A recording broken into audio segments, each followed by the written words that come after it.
Hi there, this is Aaron. Today is Saturday the 24th of May and it's day 52 on the allotment. This is now 52 days on the plot and that really equates to 1 day a week. So it's also coming up to the first anniversary. It's not actually this week, it's next week, when I first stepped foot on here for the first time. So it's interesting that, to see what can be achieved in a year. And what I've realised is that you should keep your ambitions small. I've looked back at some of the videos that I took when I first started out, and I was going to do this and this and this and this, and I have that ready. And you've got to take it slowly, because if you try everything at once, then suddenly you're just drowning in weeds all at once. So a little and often seems to be the way to go at it. But I'm really looking forward to today. I've had a look around. There's a few things that I can show you and ask you.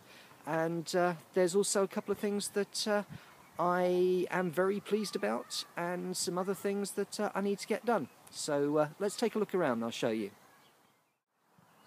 The first thing to see, I guess, is how well the potatoes are doing. I'm very pleased. I don't know if you can sort of see this, but all of the levels of the earth in the potato bags that we filled up with leaf mould, they're all holding up. Everything hasn't just sunk. Obviously, eventually it will break down and I'll have to put more in, but certainly it looks to have been a better option than going out and spending an absolute fortune on compost to fill these up. So very pleased about that.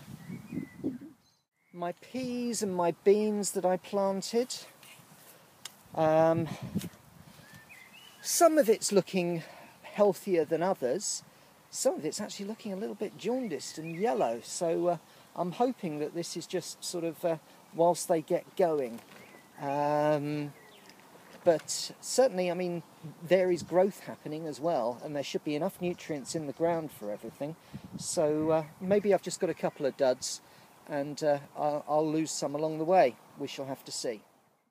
I posted another video about this, but you can see that I thought initially it was garlic, but it's actually one of my onions, is starting to get a flower head spike. I don't know if you can see that in amongst there. And I don't know if I should be removing it. I don't know if that means it's time for me to pull it out of the ground. If it is time for me to pull it out of the ground, that's quite useful, because my onions inside the greenhouse are definitely ready to go in. So that might be perfect timing. It's also happening here with some more of the onions, and it's also happening on my elephant garlic. I just don't know what that means.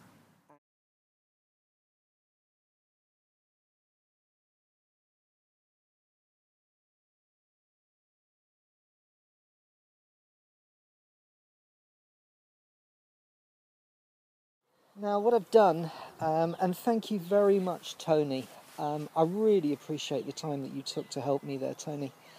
And also everybody else that wrote in. What it was is that sometimes when you grow from sets and you overwinter, as I did, and you have a mild winter, as we did, that the sets get confused, and that's exactly what happened. They create a bulb in the first year, and they put up a flower spike in the second year. But they've had such weird temperatures, they didn't know what year it was, and so they decided it was probably about time they put up a flower spike. Now what happens when they do that is that a layer grows around the onion, or in this case we'll say the elephant garlic, and that will be a layer that isn't really edible. You can only eat what's outside that layer. But then what happens is that it will gradually decompose from that layer outwards. So your onion won't keep. So that's why I've pulled them, and that's what's happened. I'm really glad I know about that now, because another time I will know what to do. And I was slightly panicking because I didn't. But thank you to everybody, because I think we got a result. I'm probably going to have to add a soundtrack to this, but I don't know if you can see here, just in that little pellet, that is one of my cayenne jack-o'-lantern pumpkins coming through, and so that's ready for repotting. And I have one of the pots here that originally I put the French beans in, and not all of those have fired. I've got a few and I've got enough, so I'm not unhappy, but this is a pot that's had that in, and what I need to do is to repot him inside here.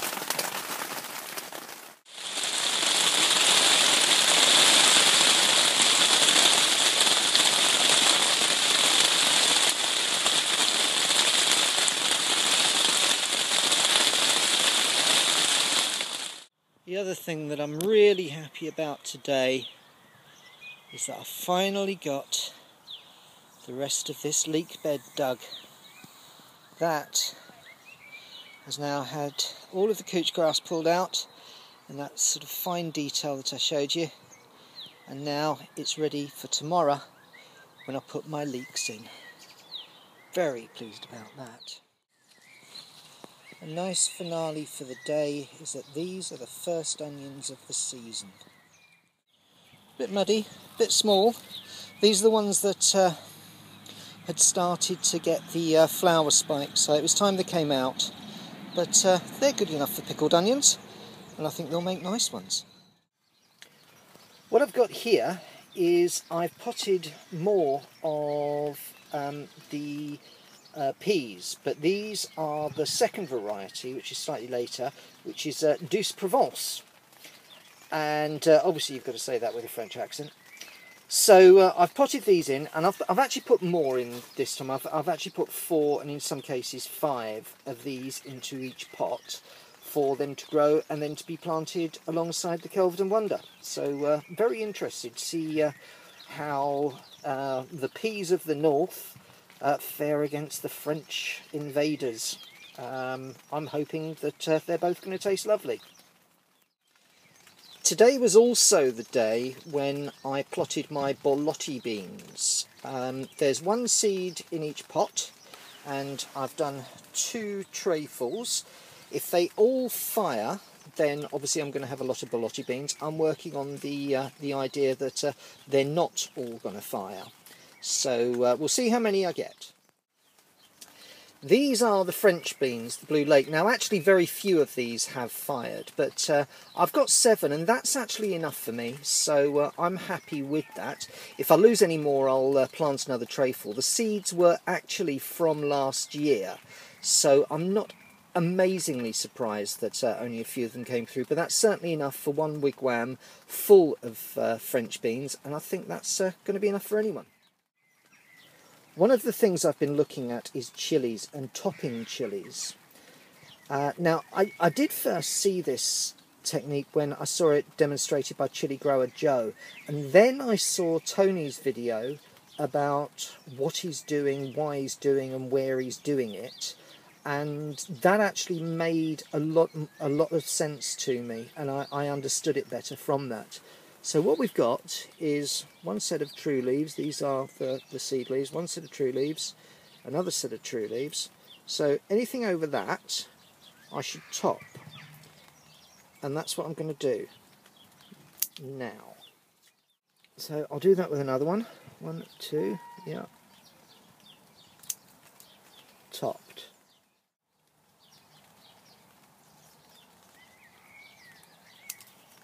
Topped, oops, a bit too much on that one. And then finally, 1, 2, topped. So I'm going to go around the others and top all of those, so that hopefully we then get, these stalks here will become woodier and firmer, so that the idea is that they will be able to hold the weight of the chillies, and that's why this is happening. Of course, the thing you do have to be careful of is that what you're topping is a chilli plant, and not just lob the head off a runner bean as I've nearly just done. So that's all the chillies that have now been topped. This chilli, while we're talking about chilli, this is the one that the cat nibbled. And it looks to me as if actually what the cat did was to provide an unscientific topping, because this one is straighter and bushier than all of the others. Now admittedly, it hasn't got chillies yet, but I'm beginning to think the cat knows more about growing chillies than I do. I'm very pleased to say that the one that got knocked over in the wind has also recovered and is growing chillies. Now, admittedly, the chillies themselves are not as big as on this fella here, and so I'm imagining that it got slowed down for maybe a week whilst it was growing, but it looks as if I have been able to rescue the chillies. This is the biggest chilli plant that I've got, and this has also got the biggest chillies that I've got. They're currently green. I believe this variety of Scotch bonnet produces yellow actual chillies, so looking forward to them ripening. You can see actually that this one, does sort of flop over as it comes around, and I'm convinced that's because I didn't top it. Oddly enough, it has sort of woodied up towards the base, but also, if you can see in there, that is a result of me not controlling the growth of the plant just growing in the direction of sunlight. And so this is a good lesson for me to learn. This is the final one of the 5 chillies that is all grown up and producing fruits. And this one as well is just sort of grown in the direction of sunlight, so it's probably going to overbalance at some point. I'm probably going to have to add some kind of support to it. But for now, yeah, I mean, for somebody that didn't know what they were doing, I've grown 5 chillies, and the experience has taught me a lot, so that I'm growing lots more chillies. So happy, very happy. I was beginning to wonder actually whether the cucumbers were getting too much water, and so that I've put them in an environment where they're now completely dry. I'll come down during the week, because I think this one might be a bit shriveled. But cucumbers, I think, are doing really quite well, and I'm quite pleased with the progress of those, given when I planted them. These are 2 of the pumpkins that are planted out. The one furthest away, that is allegedly a giant pumpkin, and this one is one of my cayenne jack-o'-lantern pumpkins. So both of them potted on seem to be doing all right. These onions, and let's just put my finger by this onion. That's ready to go out. I did pull some of the onions. I know Tony said leave them in the ground, but my wife was also quite keen in pickling some onions, and so some of them we've pulled and some of them we've left in the ground. And what I'm hoping to do is, as soon as I get a day where I can do it, is to put these in the ground where they were, so that these can come along as well. These are leeks. I was hoping to get into the ground today, and I mean, they're still not really big enough. And I mean, I read the packet and it says plant out in June. I know everyone else is doing it before then, but I'm worried that these leeks are not big enough. And these are the leeks that might be big enough. They are almost pencil size. I don't know whether to put them in the ground now or leave it another week. I'm still deciding. We'll work out what to do. Coming outside, and what I am happy about is that these are the strawberry plants, and they're strawberries. I've also got some runners coming. Now, I remember last year Tony clipped these off and he just put them in water and they all rooted. So I think I'm going to have a go as well at that. Certainly this strawberry container is an absolute hive of activity. I've got strawberries all over the place. I'm really happy. I wasn't expecting strawberries this year. These are actually Brussels sprouts. Now, they weren't doing brilliant inside the greenhouse, and so I've brought them outside and they've continued to not do brilliant. Bit of a shame, because I do love Brussels sprouts. I think I've got maybe 1, 2, 3, 4 plants that I might just be able to nurse back to health, but in general I've clearly not had a success with Brussels sprouts. And you'll see actually, if we go back home now, that my other brassicas that I've started again, I've started them on the window ledge rather than in the greenhouse, and I'm thinking that that is the way that I need to approach brassicas in the future, to start them off not in a greenhouse but on the windowsill. This is new today, and something is stripping these potatoes, these Anya potatoes, of their leaves. and I have absolutely no idea what the bloody thing is. And following on from that last statement, I now have a culprit. Slug pellets will be deployed. I'm not losing this lot to you. It's quite incredible to see the amount of damage that slugs can do. I know that I got taken to task recently on a Facebook board where somebody turned around and said, but slug pellets kill more than just slugs. Well, yeah, I know that. I can read. I've been on all the same permaculture sites as well, and I don't do this lightly, but the reason I'm doing this is to grow potatoes. And once I've got a working permaculture system where everything feeds on everything else and there's enough there for them and me, then I'll stop using them. But until I get to that point, I don't think I have a choice. Well, my poor little rhubarb plant was starting to get dwarfed by the weeds and really suffering. As you can see, something's still eating it. So what I've done is create a cardboard collar around it, which is hopefully going to suppress the weeds enough so that it can dominate. I mean, certainly once a rhubarb plant gets underway, it should dominate everything. And I'm hoping that I've given it enough of a chance if I keep putting the cardboard down so that it will start to claim its space.